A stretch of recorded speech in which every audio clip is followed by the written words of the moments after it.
కిరణమా Calvary తేజమా. యెషయా గ్రంథము 61వ అధ్యాయము 7వ వచనములో రాయబడిన మాటను మనం చదువుకుందాం.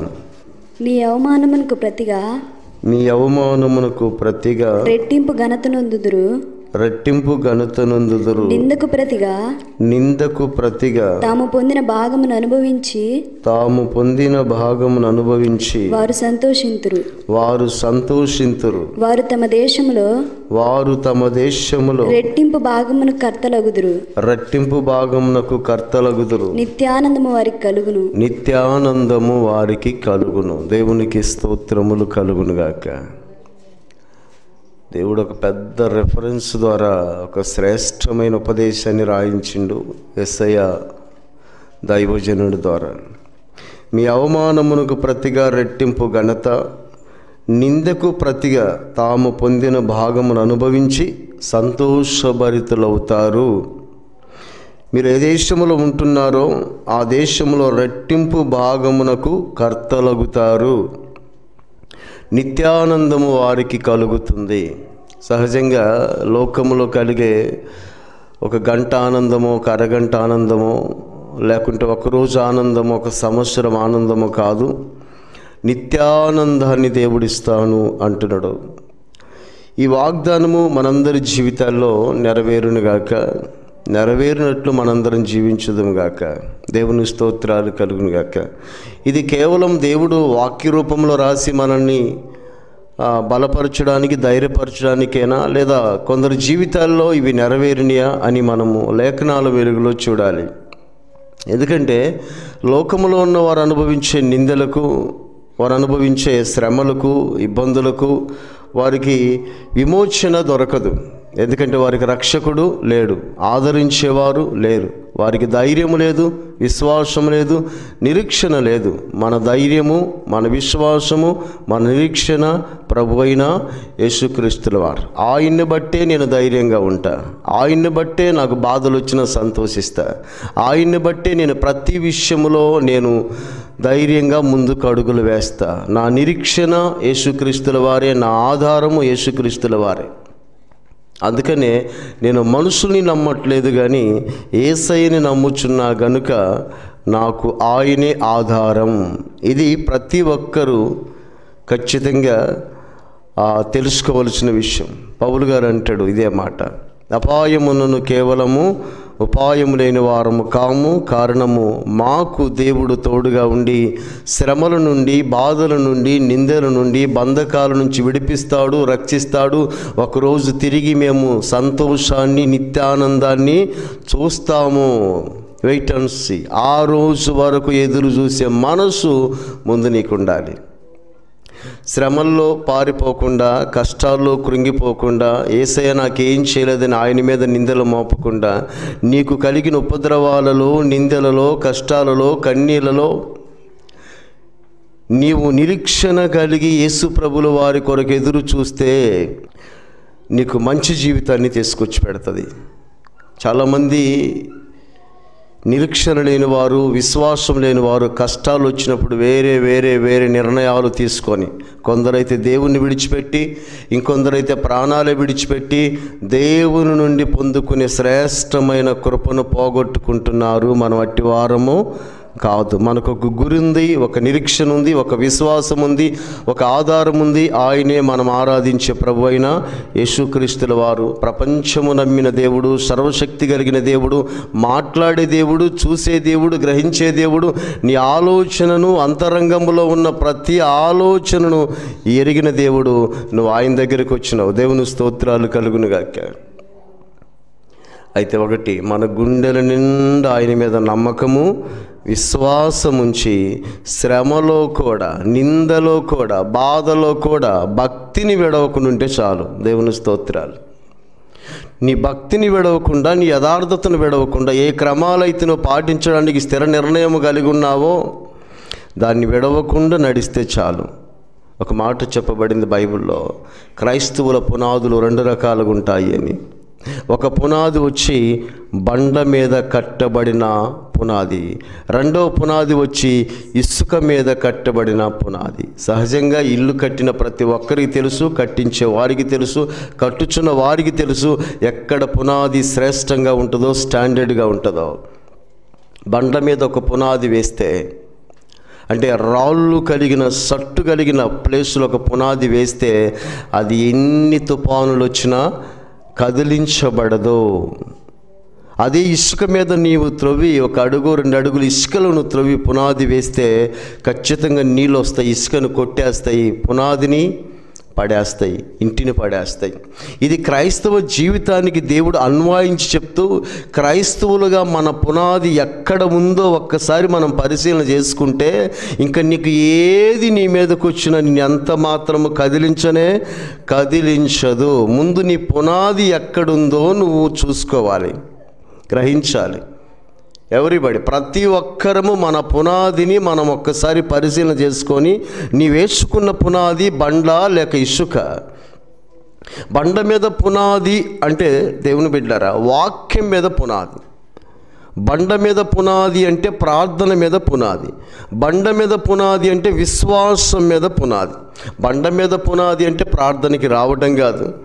బండ మీద పునాది అంటే కేవలం బాప్తిస్మం తీసుకోవడం కాదు. బండ మీద పునాది అంటే దేవునికి అర్పణలు అర్పించడం కాదు.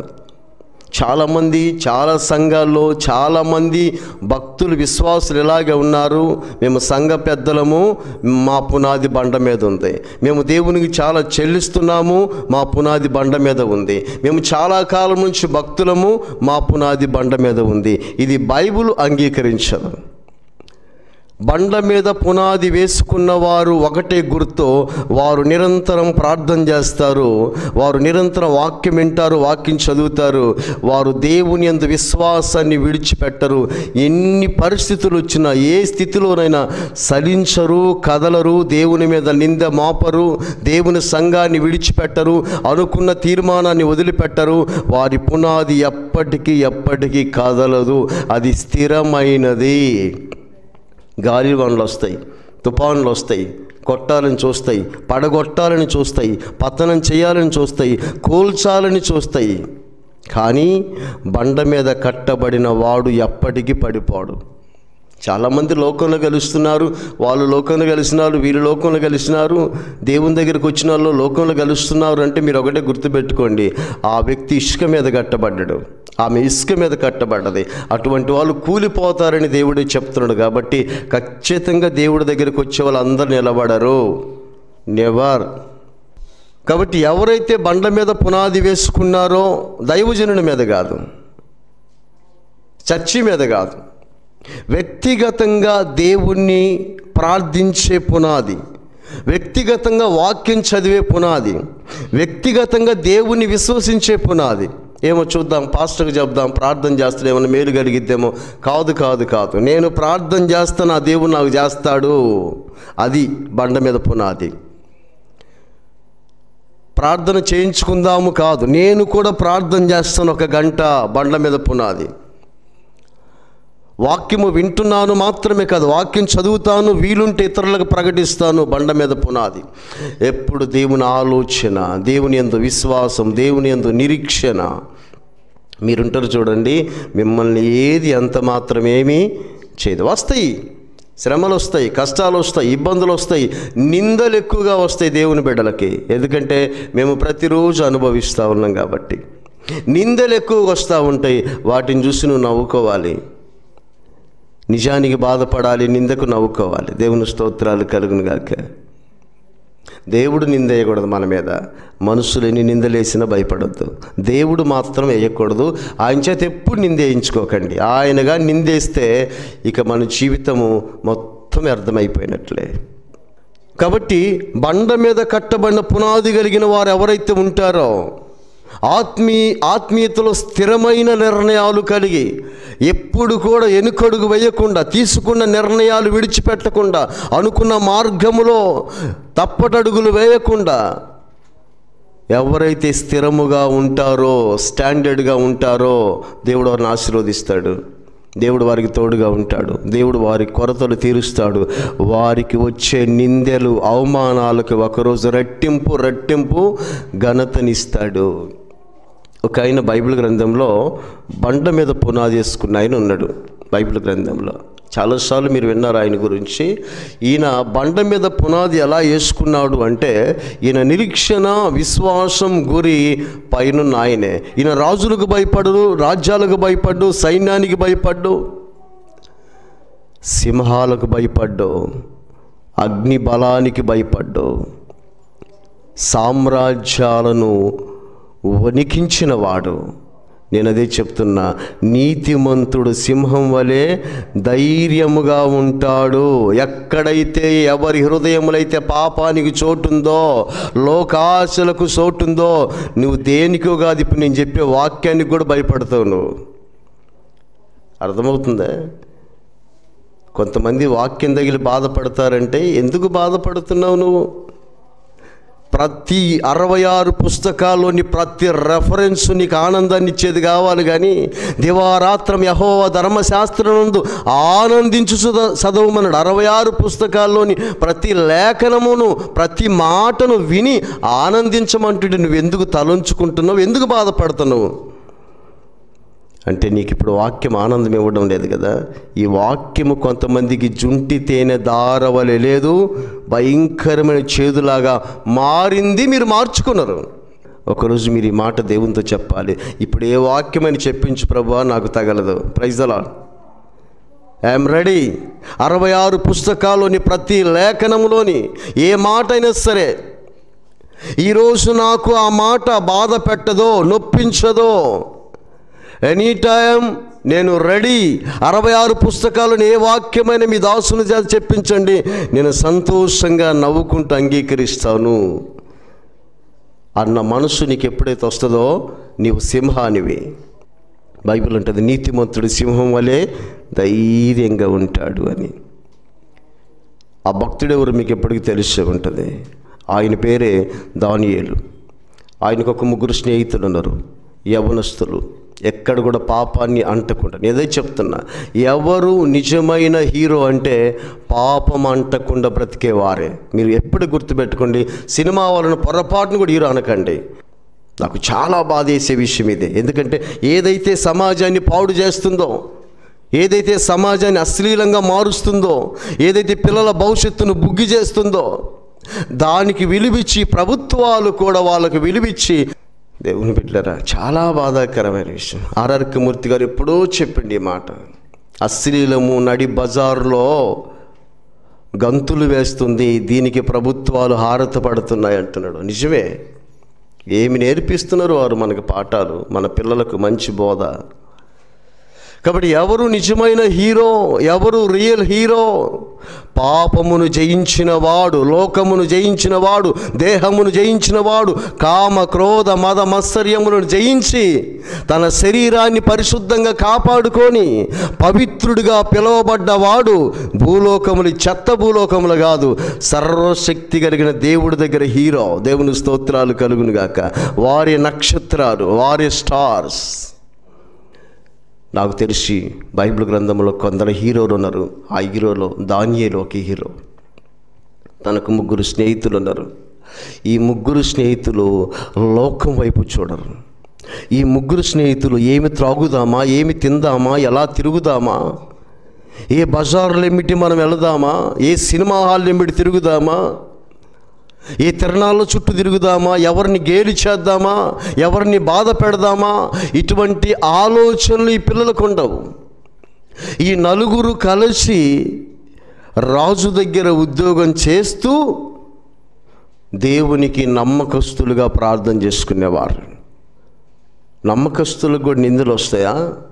మంచి వాళ్ళకు కూడా నిందలు వస్తాయా? కొంతమంది అంటారు, నేను మేలు చేయాలనుకున్న నన్ను నిందిస్తున్నారు. వస్తాయి. మనకెవరు నిందలేస్తారంటే మన విరోధి అయినా సాతానేస్తాడు, వేయిస్తాడు. కాబట్టి దానియేలు యథార్థవంతుడు, దానియేలు నీతిమంతుడు, దానియేలు బహుప్రార్థనాపరుడు.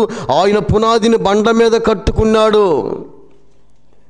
ఇంకొక మాట కూడా చెప్తా, బండ మీద పునాదికి, ఇసుక మీద పునాదికి.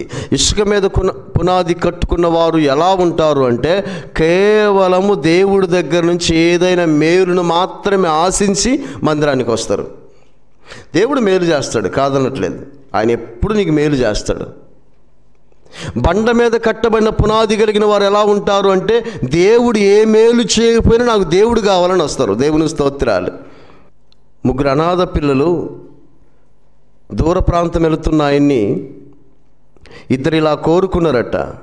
ఒక పిల్లోడు నాకు మంచి డ్రెస్ కావాలి, ఇంకొక పిల్లోడు నాకు మంచి షూస్ కావాలి. ఒక పిల్లోడు అన్నాడట, నువ్వు క్షేమంగా తిరిగి రావడమే నాకు కావాలి అని. ఆ యజమానులు వెళ్ళొచ్చి వీళ్ళిద్దరికి, ఒకడికి వస్త్రాలు ఒకడికి షూస్ ఇచ్చేసి 3వ వాడిని ఏమన్నాడు తెలుసా? ఇక నుంచి నీవు నా కుమారుడిగా స్వీకరిస్తున్నాను. ఎందుకంటే వాళ్ళు కేవలం వస్తువులు మాత్రమే కోరుకున్నారు, నీవు నన్ను కోరుకున్నావు. నీవు కేవలం యేసయ్య దగ్గర నుంచి వచ్చే ఆశీర్వాదాలు, మేళ్ళే కోరుకుంటావా? అసలు యేసయ్య నీకు కావాలా? ఆలోచించండి. ఒకడికి వస్త్రాలు ఒకడికి షూస్తో అయిపోయింది, వీడికి మాత్రం ఆస్తి మొత్తం వచ్చేసింది. నీకు యేసయ్య కావాలా? యేసయ్య ఇచ్చే చిన్న చిన్న బహుమానాలు కావాలా? యేసయ్య కావాలనుకున్న వాళ్ళు బండ మీద కట్టబడిన పునాదుల వలె ఉంటారు.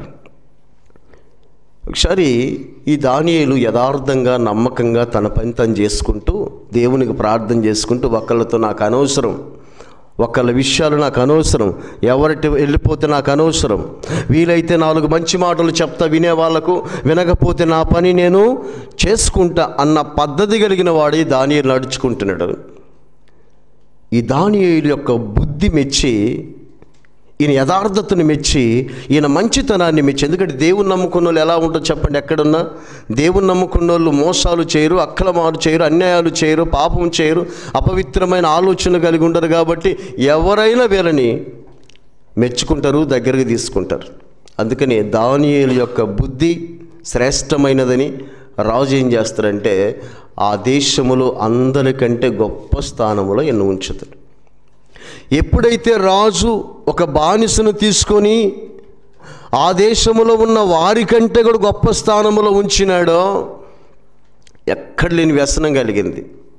చాలామందికి ఈ జబ్బు ఎక్కువ ఉంటుంది. ఎవడైనా బాగుపడితే ఓర్చుకోలేడు, ఎవడికన్నా ఉద్యోగం వస్తే ఓర్చుకోలేడు, ఎవడన్నా ఇల్లు కడితే ఓర్చుకోలేడు, ఎవడన్నా ఏదైనా సంపాదించుకుంటే ఓర్చుకోలేడు. ఈ బుద్ధి పోవాలి. దేవుని బిడ్డారా, నేను ఒక చిన్న స్టోరీ విన్నా. అదేంటంటే పీతలు ఉంటాయి కదా, ఎండ్రకాయలు, పీతలు ఆయా దేశాల నుంచి తెప్పించినట్టు ఆయన గోతాల్లో వేసి కుట్లు వేసి పంపించిరట.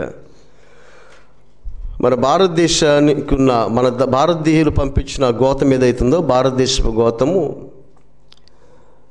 దానికి ఒక సైడు రంధ్రం పడిందట.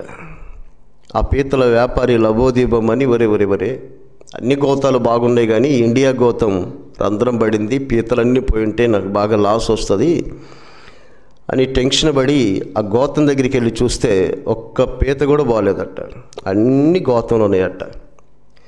అమ్మయ్య చాలా సంతోషం, నేను అన్ని పోయినాయి అనుకున్నా, లేనిపోంది టెన్షన్ పడ్డా అని పక్కన ఆయన అడిగినట్టు. ఒరే బాయ్, సహజంగా అవకాశం వస్తే పారిపోతాయి కదా, ఇవేంట్రా పారిపోలేదు, అన్ని గోతములు అలాగే ఉన్నాయంటే, అయ్యా ఈ మా ఇండియా పీతలయ్యా, మా ఇండియా పీతల ప్రత్యేకత ఏంటంటే ఏదన్నా పొరపాటున తప్పించుకోవటానికి పైకెక్కితే రెండోది దాన్ని కాళ్ళు పట్టుకుని కిందికి లాగిద్ది, అట్ట ఒకదాన్ని ఒకటి కాళ్ళు పట్టుకుని కిందికి లాక్కుని ఏది పోకుండా అన్నీ చచ్చినాయి.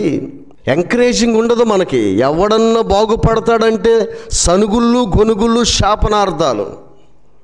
నేనేమంటానంటే వాడిని బాగుపడిని తర్వాత మనం కూడా బాగుపడదాం. అప్పుడప్పుడు ఆటో వెనక ఒక మాట ఉంటుంది, అందరూ బాగుండాలి, అందులో నేను ఉండాలి. మంచిదే కదా.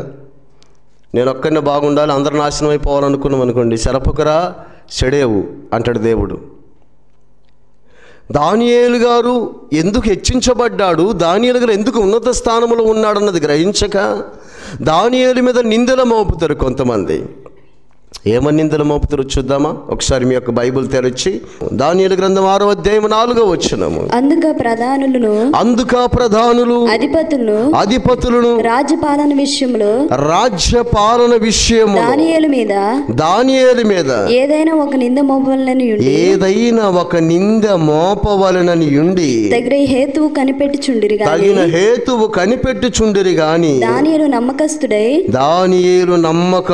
ఏ నేరమైనను ఏ తప్పైనను చేయువాడు కాడు గనుక దానియేలులో తప్పైనను లోపమైనను కనుగొనలేకపోయిరి. ఎవరేం చేస్తారండి మనల్ని? మనం మంచిగా ఉంటే, నోరు మంచిదైతే ఊరు మంచిది. నేను కరెక్ట్గా ఉన్నప్పుడు, నేను పవిత్రంగా ఉన్నప్పుడు, నేను జాగ్రత్తగా ఉన్నప్పుడు బయట మనుషులు మనల్ని ఏం చేస్తారు? దేవుడు చేయాలి చేస్తే. నేను తప్పు చేస్తే భయపడతా, నాలో లోపం ఉంటే భయపడతా.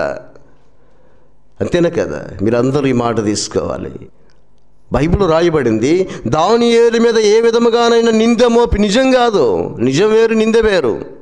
ఇతనిలో తప్పు లేదు, ఇతనిలో పాపం లేదు, ఇతని దెబ్బ కొట్టాలి. ఎరా మంచివాడిని ఎలా దెబ్బ కొట్టాలనిపిస్తుంది మీకు? ఒక మంచివాడిని ఎందుకు పాడు చేయాలనుకుంటున్నారు? సమాజాన్ని బాగు చేసే దైవజనులను ఎందుకు బాధిస్తున్నారు? ఇప్పుడు ఏ సేవకుడైనా ఎక్కడైనా ఏ సమాజంలోనైనా పాపం చేయమని చెప్తున్నాడా?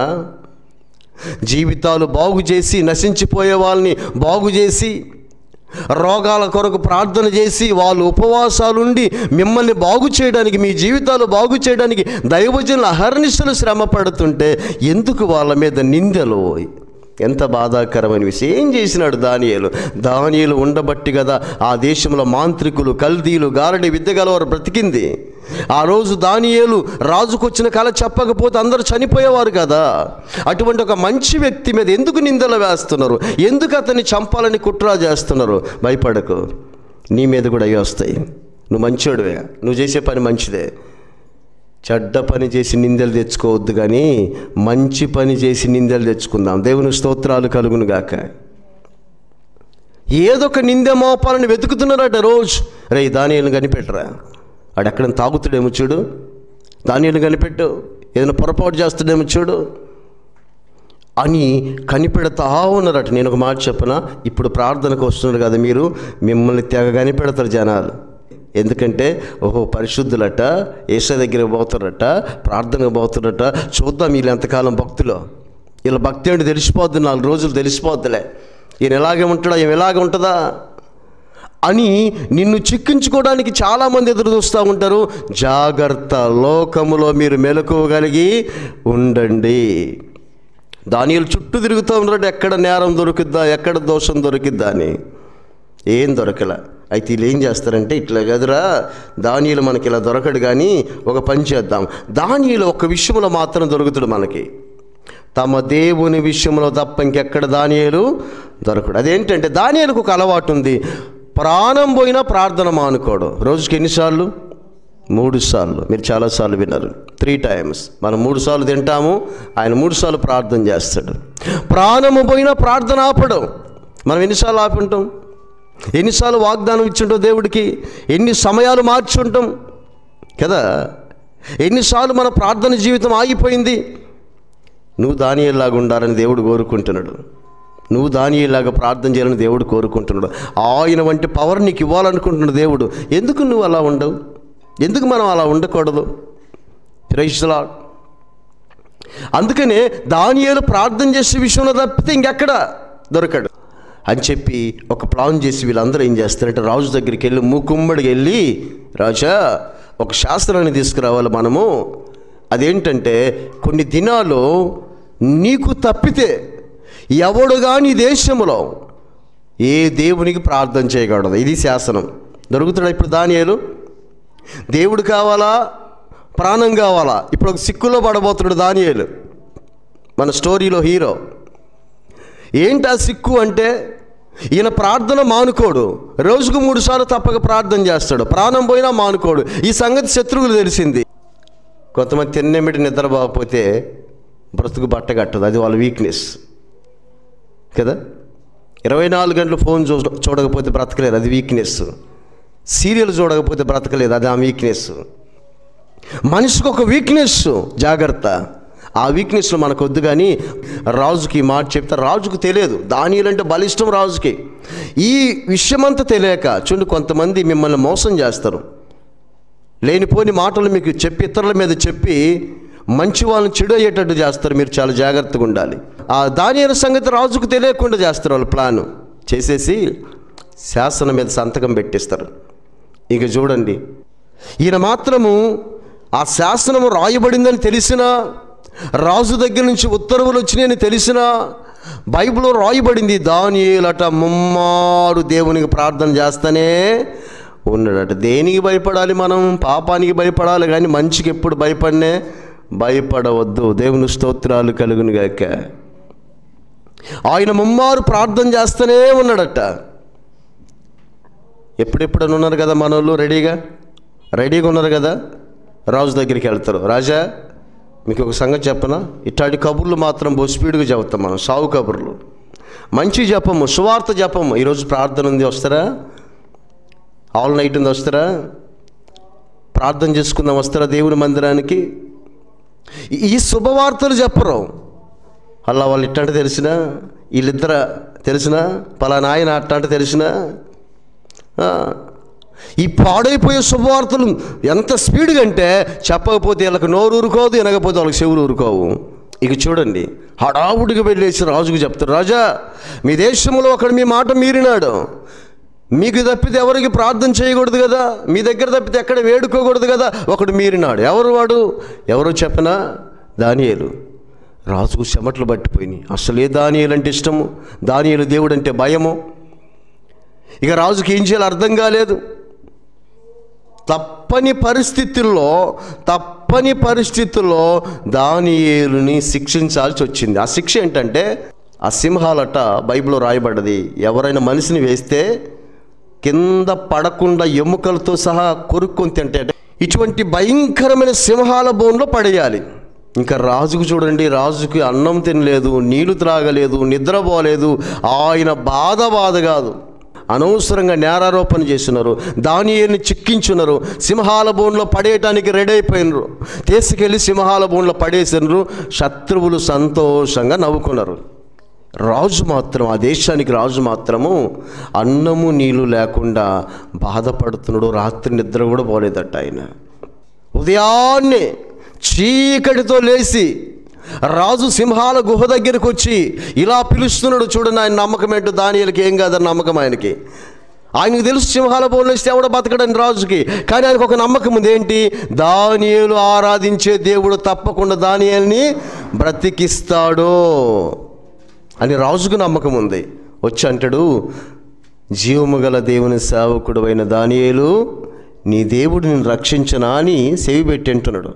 అసలు లోపల నుంచి స్వరం వినపడుతుందా, లేకుంటే దానియేలు సచ్చి శవమైపోయిందా? సింహాలు ముక్కలుగా తినేసినాయా? ఆ లోపల నుంచి ఒక స్వరం ఏమి వినపడుతుంది తెలుసా? నా దేవుని దృష్టికి నేను నిర్దోషిని గనుక నా దేవుడు తన దూతను పంపించి రాత్రి సింహాల నోట పడకుండా నన్ను కాపాడెను అని స్వరం వినపడ్డ. దేవుని స్తోత్రాలు కలుగును గాక. రాత్రి అంట సింహాల బోన్లో దేవుని దూతలు ఉన్నారట దానియేలు గారికి తోడుగా. మనకెవరండి తోడు? మనుషులు కాదు. నువ్వు నిజంగా దేవుని నమ్మితే దేవుని దూతలు నీ తోడు ఉంటారు. దేవుని దూతలు ఉన్నారట అక్కడ. ఇంకా ఆయన్ని బయటికి తీయించి, ఎవరైతే నిందలు మోపినారో, ఎవరైతే అన్యాయంగా అక్రమంగా దానియేలు మీద కుట్ర బనినారో వాళ్ళందరిని పిలిపించి ఏం చేసిండో చూద్దామా రాజు. అసలు రాజు అన్న మాట చదవాలి మీరు. మన దేవుని గురించి ఎంత గొప్పగా మాట్లాడతాడో. ఆ రాజు వేరే దేశపు రాజు. మీ యొక్క బైబిల్ తెరిచి అక్కడే దానియేలు గ్రంథము 6వ అధ్యాయం 26వ వచనము. దానియేలు గ్రంథం 6వ అధ్యాయం 26వ వచనము. నా సముఖమున నియమించినదేమనగా నా రాజ్యములో సకల ప్రభుత్వముల యందుండు నివాసులు దానియేలు యొక్క దేవునికి భయపడుచు భయపడుచు దానియేలు యొక్క దేవునికి భయపడుచు ఆయన సముఖమున వణుకుచుండవలెను. ఆయన సముఖమున వణుకుచుండవలెను. ఆయనే జీవము గల దేవుడు. ఆయనే జీవము గల దేవుడు. ఆయనే యుగయుగములుండువాడు. ఆయనే యుగయుగములుండువాడు. ఆయన రాజ్యం నాశనము కానేరదు. ఆయన రాజ్యము నాశనము కానేరదు. ఆయన ఆధిపత్యం తుదమట్టును ఆయన ఆధిపత్యము తుదమట్టునకుండును. Praise the Lord. రాజులు కూడా దేవుని మహిమపరిచే విధంగా బ్రతికిండి భక్తుడు. సింహాలకు చెమట్లు పట్టించిండు, రాజులు కూడా దేవుని స్తుతించే విధంగా మార్చిండు. ఒకే ఒక్కడు, ఆయనే దానియేలు. మరి ఆయన అలా ఉంటే మనం ఎలా ఉన్నాం? మరి నిన్ను కూడా దేవుడు అలా చేస్తాడు. నీకు తెలియలా, దేవుని శక్తి తెలియక కాస్త లోకంలో కాస్త దేవుళ్ళు గడుపుతున్నావు కాబట్టి పూర్తిగా ఆయన నుంచి కృపను చూడలేకపోతున్నావు. ఎవడైతే నిందించినాడో, అవమానపరిచినాడో, దానియేలుని సింహాల బోన్లో పడేసినాడో ఆయనకు ఏ హాని జరగలేదు. కానీ నిందించిన వాళ్ళందరినట తిరిగి సింహాల బోన్లో పడేస్తే ఆ క్రింద ఉంటుంది, వారి ఎముకలను కూడా పొడి చేసుకొని తిన్నాడు సింహాలు. ఏమండి, నీతిమంతుల మీద నిందలు వేస్తే ఎవ్వరు వారినేమీ చేయలేరు. ఎందుకని? వారికి సర్వశక్తి కలిగిన దేవుడు తోడుగా ఉన్నాడు. ఆయన నిందకు ప్రతిగా రెట్టింపు ఘనతను దేవుడిచ్చినాడో, ఎక్కడైతే దానియేలు నిందించబడ్డాడో అదే ప్లేసులో దానియేలు హెచ్చించబడ్డాడు, ఘనపరచబడ్డాడు. దానియేలు కాదు, దానియేలు ఆరాధించే దేవుడు కూడా హెచ్చించబడ్డాడు. మన ఇంట్లోనైనా, సమాజంలోనైనా, సంఘములోనైనా, ఎక్కడైనా నిందలు వచ్చినాయా, డోంట్ వరీ, భయపడకు. అది నిజాలైతే మాత్రం పశ్చాత్తాపడు. నిందలు వచ్చినాయా, ఒకరోజు దేవుడు నిన్ను దీవించబోతున్నాడు, అందుకే నిందలు వచ్చినాయి. ఆశీర్వదించబోతున్నాడు, నీ జీవితంలో మేలు చేయబోతున్నాడు. ఇంకా వాటన్నిటిని విడిచిపెట్టి నీవు బండ మీద పునాది వేసుకున్న బిడ్డ వలె దేవుని వైపు చూసి ముందుకు అడుగులు వేస్తూ ఉంటే దేవుడు ఒకరోజు నిన్ను హెచ్చిస్తాడు, ఘనపరుస్తాడు, దీవిస్తాడు, నీకు మేలు చేస్తాడని నమ్మి విశ్వసించి ఆ దిశగా మనం ప్రార్థన చేద్దాం. సర్వోన్నతుడా, కృపగలనైన యేసయ్య, ఇంతవరకు పాటల ద్వారా మీరు మహిమ తెచ్చుకున్నారు. వాక్యము ద్వారా మాతో మాట్లాడినందుకు స్తోత్రాలు.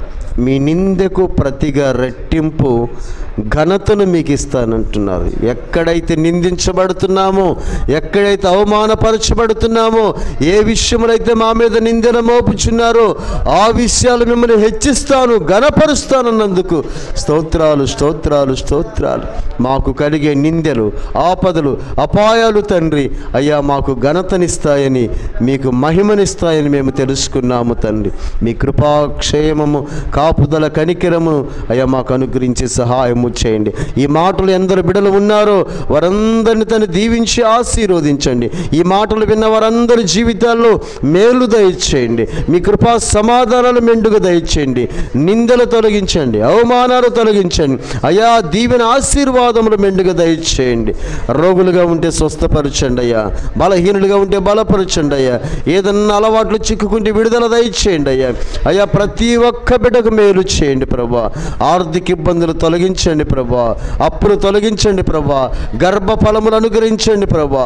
బిడ్డల వివాహాల్లో కార్యములు జరిగించండి ప్రభా. అయ్యా చదువుకున్న బిడ్డలకు తోడైండండి ప్రభా. అయ్యా ఉద్యోగస్తులకు తోడైండండి ప్రభా. చేతి పనులు చేస్తున్న బిడ్డలకు తోడైండండి ప్రభా.